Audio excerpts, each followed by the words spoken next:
పశ్చిమ గోదావరి జిల్లా యలమంచిలి మండలం కనకాయలంక గ్రామ పంచాయతీ మర్రిలంకలో వరద ముంపులో చిక్కుకున్న 100కు పైగా మూగ జీవాలైన పశువుల్ని రక్షించిన రాష్ట్ర జల వనరుల శాఖ మంత్రి నిమ్మల రామనాయుడు. ఆయన పడవపై స్వయంగా అక్కడికి వెళ్లి పశువుల్ని మరొక పడవల ద్వారా ఒడ్డుకి చేర్చి మానవత్వాన్ని చాటుకున్నారు. మంత్రి రామనాయుడు గోదావరి వరద ముంపు గ్రామాలైన కనకాయలంక, పెదలంక గ్రామాల్లో విస్తృతంగా పర్యటించారు. బాధితుల్ని పరామర్శించారు.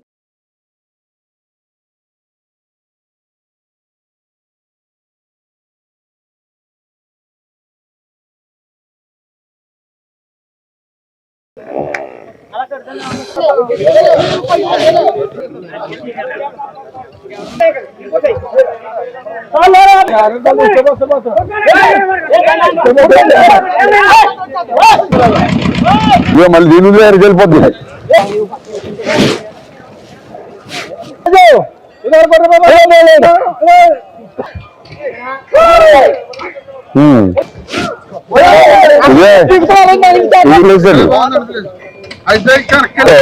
తర్వాత నెక్స్ట్ సెకండ్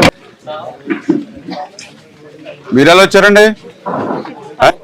అమ్మా అండి, అదే గోదావరి వరద పెరుగుతోంది కదా, ఇంకా ఇమ్మీడియట్లీ చంద్రబాబు నాయుడు గారు ఏంటంటే మీ అందరినీ ఆదుకోవాలని, మీరు ఇబ్బందుల్లో కష్టాల్లో ఉంటే పరామర్శించి మీకు కావాల్సినటువంటి నిత్యావసరాలు అన్ని కూడా అందజేయమని చెప్పడం జరిగింది.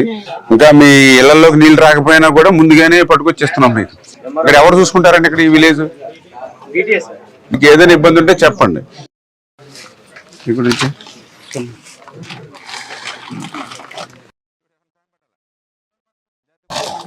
ఓకే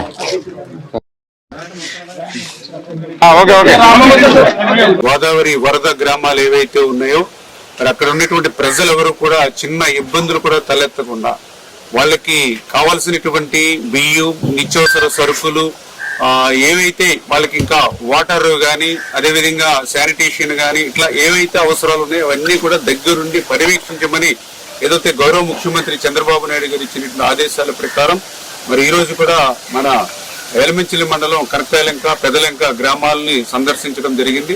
అందులో భాగంగా పర్టికులర్ గా కనకాయలంక గ్రామానికి సంబంధించి ఏదైతే మర్రిలంకలో దగ్గర 150 పశువుల వరకు కూడా ఆ మర్రిలంకలో చిక్కుబడిపోయినటువంటి పరిస్థితిలో వాళ్ళ రైతులు మరి ఏదైతే ఒక 4-5 పడవల్ని కనుక అరేంజ్ చేసినట్లయితే ఆ మర్రిలంక నుంచి వాటిని తీసుకురాగలుగుతాం. లేదంటే గోదావరి ఉధృతి పెరుగుతూ ఉంది, తద్వారా ఆ పశువులు మేము కోల్పోతామని చెప్పడంతో ఇమ్మీడియట్లీ ఒక 4 పడవల్ని అరేంజ్ చేసి స్వయంగా నేనే ఆ మర్రిలంక కూడా వెళ్ళి ఏదైతే ఆ యొక్క రైతులతో పాటు ఆ పశువులను కూడా మరి తీర ప్రాంతానికి సురక్షితంగా తరలించి మోగ జీవాల పట్ల కూడా మానవత్వం ఉన్నటువంటి ప్రభుత్వంగా పనిచేయడం జరిగింది.